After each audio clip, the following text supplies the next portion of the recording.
News, खबरों की नई पहचान।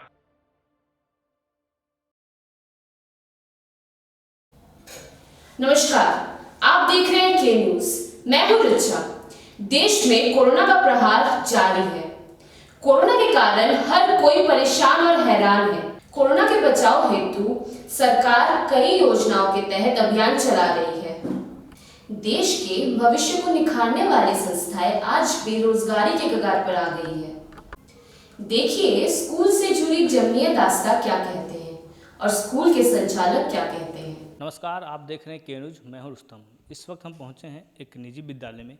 लगातार 1.5 साल से कोरोना का प्रकोप जारी है और देश में कहीं ना कहीं शिक्षा का जो स्रोत है, जो शिक्षा को जो स्रोत देने वाले विद्यालय हैं, वो सारे के सारे ध्वस्त हो चुके हैं। कई ऐसे भी स्कूल हैं जो अब कभी कहने को स्कूल हुआ करते थे, अब वो वीराना हो चुके हैं। वजह क्या है, यह जानने के लिए हम एक निजी विद्यालय में पहुंचे हैं और हम वहां जानने का ये प्रयास करेंगे कि लगातार जो कोरोना का प्रकोप दिन प्रतिदिन बढ़ता जा रहा है, ऐसे में स्कूल व्यवस्था कैसे चल रही है, उन छात्रों को शिक्षा देने का विकल्प क्या है। क्या नाम है? मोहम्मद इरफान खान। इरफान जी, सबसे पहले ये जानना चाहेंगे कि लगातार 1.5 साल से कोरोना हावी है स्कूलों पर और कहीं ना कहीं इसका चोट विद्यालय पर भी पड़ा है। कोरोना के आने से विद्यालय पर क्या असर पड़ा है? सबसे पहले मैं के न्यूज का धन्यवाद देता हूं कि आपने इस 1.5 साल से विद्यालय बंद होने की जो परेशानी है उसको सामने लाया। अभी पिछले 21 मार्च से जब से लॉकडाउन है, तब से जितने भी निजी विद्यालय हैं उसके जो बच्चे हैं, हम लोग ऑनलाइन की भी पढ़ाई की व्यवस्था कराए हुए हैं, परंतु ऑनलाइन में 20 से 25% ही बच्चे पढ़ रहे हैं। शिक्षकों को ये हाल हो गया है कि ट्यूशन फीस भी स्कूल में नहीं आने से शिक्षकों को भी वेतन नहीं मिल पा रहा है, विद्यालय का किराया भी नहीं आ पा रहा है, बिजली बिल भी नहीं दे पा रहे हैं। अब स्थिति ये हो गई है कि विद्यालय बंदी के कगार पर है और किसी तरह अभी हम लोग विद्यालय को जीवित रखे हैं, परंतु अगर सरकार जल्दी ही कोई निर्णय नहीं लेती है तो लगभग ए ग्रेड स्कूलों को छोड़कर जो बाकी विद्यालय हैं सभी बंद हो जाएंगे। इस बंद का वजह क्या है? क्या कारण है कि विद्यालय को बंद करने की नौबत आ सकती है? अभी सबसे बड़ी समस्या यह है कि केंद्र सरकार हो चाहे राज्य सरकार हो, किसी भी तरह का प्रोटोकॉल, कोई भी तरह का एक नियम एसओपी बना करके भी विद्यालय को चलाने के लिए नहीं सोच रही है। अभी आप देखें, मॉल खुल गए हैं, मार्केट भी खुल गए हैं, परंतु एक एसओपी बना करके विद्यालय को खोला जा सकता है। एसओपी से मतलब यह हो गया है कि अभी हम लोगों का higher section, middle section, pre primary, हम लोग ऑड एंड इवन सप्ताह में 3 दिन करके भी विद्यालय को खोला जा सकता है। लेकिन आश्चर्य की बात यह है कि कोई भी सरकार अभी तक इस पर चिंतित नहीं है, जिसके कारण आज सिर्फ मैं झारखंड की बात करूं, झारखंड में करीब 6000 निजी विद्यालय हैं और 6000 निजी विद्यालय में सिर्फ आप अगर 20 टीचर का भी कैलकुलेशन करें तो 1,20,000 शिक्षक कर्मचारी हो जाते हैं और उनके पीछे अगर 4-4 परिवार हैं तो करीब 4,80,000 परिवार अभी भूखमरी के कगार पर हैं। और बच्चे की स्थिति यह है कि बच्चे घर पे बिगड़ते चले जा रहे हैं और अब तो अभिभावक भी चाह रहे हैं कि विद्यालय खुले। अभिभावकों की तरफ से यह मांग आती है कि सर आप बच्चों को भेजते हैं, आप पढ़ाइए, परंतु जब तक कोई भी दिशा निर्देश नहीं आता है हम लोग विद्यालय को अभी नहीं खोल सकते हैं। जब तक स्कूल चालू था काफ़ी अच्छी शिक्षा व्यवस्था थी।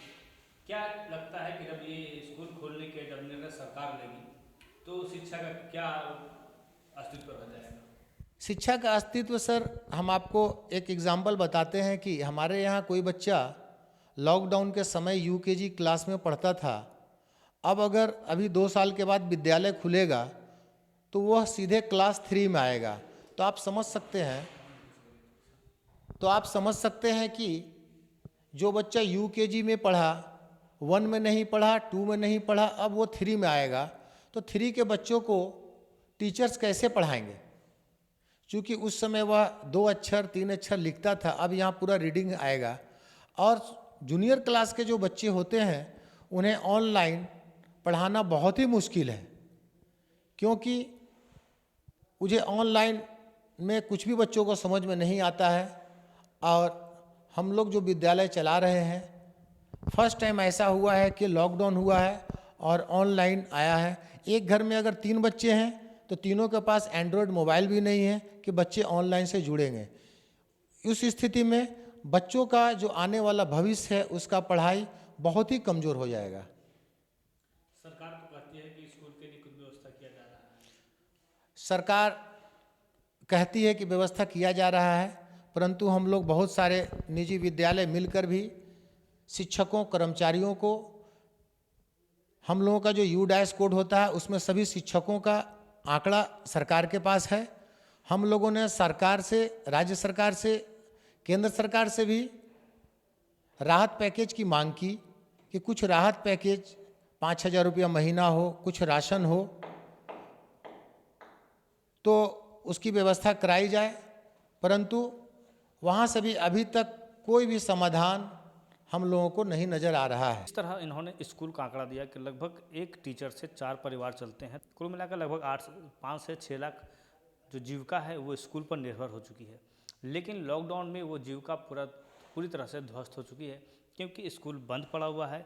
बच्चे के जो पेरेंट्स हैं वो फीस नहीं दे पा रहे हैं।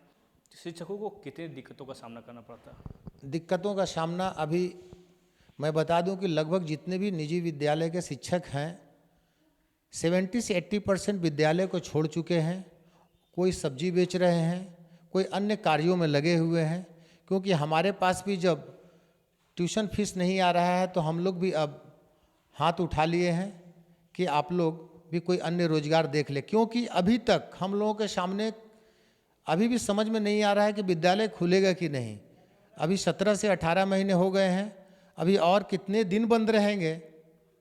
तो कोई भी शिक्षक घर में बैठकर रहने से उसका परिवार नहीं चलेगा, इसलिए वह अन्य जीविकापार्जन में और भी लगे हुए हैं। कर्मचारियों को हम लोगों ने राशन की दुकानों से उधार में राशन भी दिलवाया था। शुरुआती दौर में हम लोगों ने 50% वेतन भी सभी शिक्षकों कर्मचारियों को दिया, वहाँ तक उन लोगों का परिवार चला। परंतु सेकेंड लहर जो कोरोना का आया, उसके बाद हम लोगों का जो उम्मीद था वह और ख़त्म होते चला गया, और उसके बाद हम लोग और भी जीरो हो गए। उसके बाद से शिक्षक और कर्मचारी अन्य कार्यों में भी लगे हुए हैं। बहुत सारे स्कूल हैं जो इस वक्त बंद पड़ गए। बहुत सारे स्कूल बंद हो गए हैं, क्योंकि वैसे विद्यालय जिनका मासिक किराया विद्यालय का, बिजली बिल, गाड़ी फाइनेंस में लिए हुए हैं, गाड़ी का टैक्स जमा देना है, तो यह संभव नहीं था। उस स्थिति में वैसे विद्यालयों को बंद कर दिया गया है। सरकार से क्या उम्मीद है? हम लोग सरकार से यही उम्मीद लगा रहे हैं कि सरकार जल्द से जल्द एक मानक SOP बनाए और SOP बनाकर विद्यालय को खोलने का परमिशन दिया जाए। क्योंकि विद्यालय जो चला रहे हैं वह एजुकेटेड पर्सन है, वह सभी तरह से कोविड के नियमों का पालन करते हुए बच्चों को पढ़ाएंगे। और एक SOP बनाकर, SOP से मतलब यह है कि हमारे यहाँ 8 क्लास के 3 दिन बच्चे आएंगे, 7 क्लास के 3 दिन बच्चे आएंगे। इस तरह से एक मानक अगर बन जाएगा तो बच्चों की पढ़ाई भी बाधित नहीं होगी और विद्यालय भी चलेगा, और मासिक शुल्क भी जो आएगा उससे भी शिक्षकों और कर्मचारियों का, परिवारों का पालन पोषण होगा। जिस तरह से लगभग 1.5 साल बीत चुके हैं, क्या उम्मीद है कि आने वाले समय में सरकार अगर कोई निर्णय लेती है और स्कूल को खोल देती है तो जो बच्चे पहले से स्कूल में आते थे वो बच्चे क्या स्कूल आ पाएंगे, या फिर उनके सामने भी कोई विकट परिस्थिति सामने आएगी? सर, विद्यालय अगर खुलता है तो कहीं ना कहीं कुछ परसेंटेज जो अभिभावक हैं कोरोना काल से वह भी ग्रसित हुए हैं, और वैसे अभिभावकों के पास भी अभी बहुत ही समस्या है। उस स्थिति में बहुत से अभिभावक सरकारी विद्यालय की ओर भी रुख कर रहे हैं और वहाँ भी नामांकन ले रहे हैं, क्योंकि उनका भी रोजगार छीना जा चुका है। इसलिए विद्यालय खुलने के बाद हम लोग यह मान करके चल रहे हैं कि हमारे पास अगर पहले 1000 बच्चे थे तो खुलने के बाद हमें 500 बच्चे हमारे पास रहेंगे, और उसके बाद फिर से हमें मेहनत करना पड़ेगा, तभी हमारे पास पहले इतने बच्चे आ पाएंगे।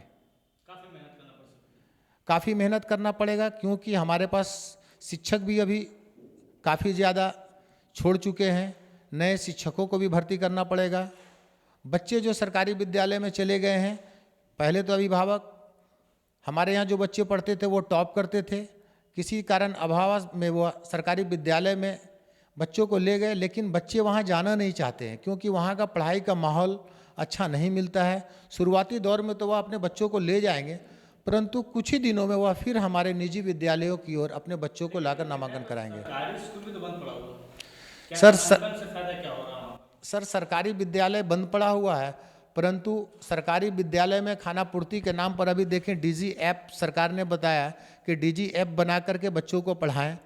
आज ही का समाचार में यह आया है कि कितने विद्यालय के शिक्षकों ने व्हाट्सएप ग्रुप नहीं बनाकर बच्चों को पढ़ा रहे हैं, उन्हें शो कॉज भी किया गया है। परंतु सरकारी विद्यालय में क्या है कि सरकार का फंड है, उन्हें दिखाना है कि मैं ऑनलाइन पढ़ा करके इतना पैसा खर्च कर रहा हूं, लेकिन वहां भी नगण्य है। हमारे साथ इरफान खान थे, जिन्होंने साफ तौर से कहे कि सरकार कोई भी निर्णय ले उसका असर विद्यालय पर बुरा ही पड़ेगा, क्योंकि वह दिन लौट के आने में काफ़ी समय लगेगा। जो बीत गया वह भूलना मुश्किल तो ज़रूर है, लेकिन इकट्ठा किया जा सकता है। लेकिन देखना ये होगा कि सरकार के निर्णय के बाद क्या स्कूल में कोई परिवर्तन आता है, या फिर वो जो शिक्षक जो स्कूल छोड़कर ठेला या फिर सब्जी बेच रहे हैं या फिर अन्य कोई काम में लगे हैं, क्या वो फिर से अपनी शिक्षा दूसरों के सामने दे पाएंगे, या फिर वो अन्य कार्यों में लग जाएंगे। इस तरह से कई और स्कूल हैं, हम उनसे सीधी बात करेंगे कि लगातार कोरोना का असर क्या दिख रहा है। छोटे छोटे बच्चों के लिए बनाया गया प्ले स्कूल काफ़ी कारगर साबित हो सकता था, लेकिन सरकार के निर्णय के बाद पूरा स्कूल वीराना हो गया है। आप देख सकते हैं कि बच्चों को खेलने के लिए अच्छी खासी व्यवस्था की गई है कि बच्चे पढ़ाई के साथ साथ थोड़ा खेल कूद में भी मज़ा ले सकें। हम बात करेंगे सर से कि बच्चों के लिए ये सारी व्यवस्था करने के बावजूद भी बच्चे स्कूल अभी तक नहीं आ पाए। प्ले ग्रुप का बच्चों का सारा बेंगलोर से कॉन्सेप्ट सारा मंगवाया था, और हमने ये शुरुआत ही किया था कि लॉकडाउन लग गया। अब आप देख सकते हैं कि इसी तरह से पड़ा हुआ है, और अभी भी अगर हायर सेक्शन खुलते हैं, प्ले ग्रुप का तो अभी कुछ उम्मीद भी नज़र नहीं आ रहा है कि प्ले ग्रुप कब खुलेंगे। इसको देखकर कहीं ना कहीं हम लोग भी अब डिप्रेशन में जा रहे हैं कि क्या करें, कुछ भी समझ में नहीं आ रहा है। सरकार से यही मांग करते हैं कि कुछ भी SOP बनाकर पुनः विद्यालय को चालू किया जाए। जिस तरह से स्कूल प्रबंधन ने साफ तौर से कह दिया कि व्यवस्था तो सब कुछ दुरुस्त है, लेकिन इंतजार सरकार के निर्णय का है। लेकिन देखना ये होगा कि सरकार के निर्णय से इन पर क्या बीतता है, क्योंकि अब तक सरकार का जो भी निर्णय आया है वह स्कूल व्यवस्था को सिर्फ बर्बाद की है और प्रबंधक को सिर्फ परेशान की है।